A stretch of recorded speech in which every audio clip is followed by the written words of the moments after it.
That quote hits. Humility is not thinking less of yourself, but thinking of yourself less. Let's put that on the screen so that can sink in. C.S. Lewis. You know, in the 5 books of Moses, the phrase "not good" was only written twice? Twice. Let's see when, and hopefully understand why.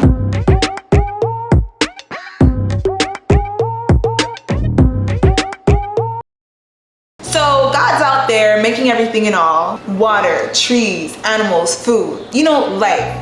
And then goes and makes man. And after a beat, then the Lord God said, "It is not good that the man should be alone." But I feel bad. Like, think about it. Every single animal and creature got its, his little boo thing at the side. They chilling, they kiki-kakking, is that a word? Kiki-kakking? You know what I mean. They're having a good time, and then Adam's just there by himself. Like, how come Adam ain't got a boo? And now let's turn to Exodus chapter 18. So basically, Moses' father-in-law finally meets up with his son-in-law and the whole crew, and he's basically like, yo, this is fire.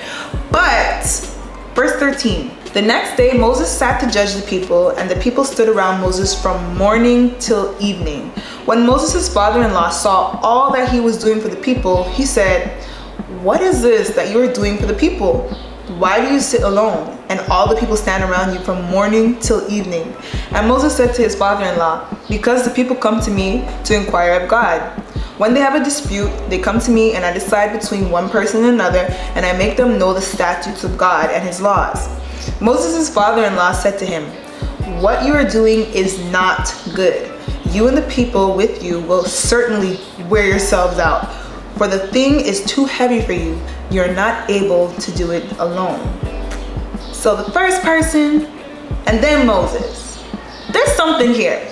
Let's unpack it. So we already touched on the story of Adam and Eve in episode 1 of Sunday School, so you could go check that out. So since we did that, I want to explore Moses' story a little bit more and see how that C.S. Lewis quote ties in. Y'all remember the quote from the beginning, right? I hope y'all were paying attention. So what's going on with Moses here? Let's break it down with some context. So 1, we just saw Miracle Moses flex, with breaking out the children of Israel out of Egypt. Win. Then the man shatters the tablets engraved by God himself, and then he challenges God to forgive his people or else blot me out of the book you have written. I mean, the man's a hero. After that, his tribe starts to get fussy, they're hungry, and start mentioning the free food that was in Egypt. And God didn't hesitate. He really listened to Moses and told him to take 70 elders that will help him bear the burden. Joshua starts to get a little nervous, thinking that, sharing the burden might spark a revolt. And Moses is just like, being the guy he is, he's like, yo, chill, it's all good. And then Moses' own brother and sister start talking smack. And this is when he became the most humble man on earth. This is a huge deal, and I'm gonna tell you why. I need y'all to focus. Y'all focus. Up until this point in history, the idea that leaders should embody humility, or in other words, should be humble, was ridiculous. Absurd. Whack. Yeah, nah. Back then, way back then, ancient times, leaders were very proud people. I mean, they built temples around themselves and told people to serve them. This moment that Moses became the most humble man on earth changed, completely changed what humankind now looks for in real leaders. We look for leaders who serve a higher purpose, not the ones that are there to be served. One of Moses' highest accolades was that he was called God's servant. We should all be servants of God. Moses was under a ton of stress. And if we're being real, that makes a ton of sense. And on top of that, he basically did it all solo. And don't get me wrong, Moses didn't need anybody else's help on any of this, because God could do it all.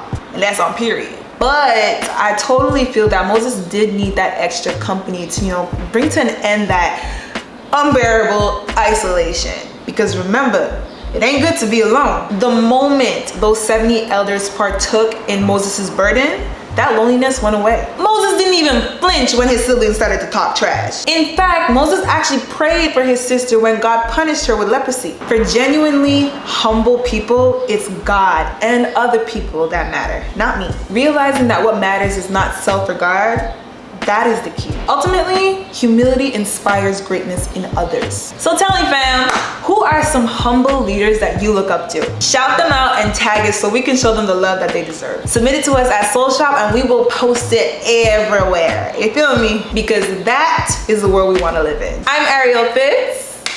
God bless your SoulShop.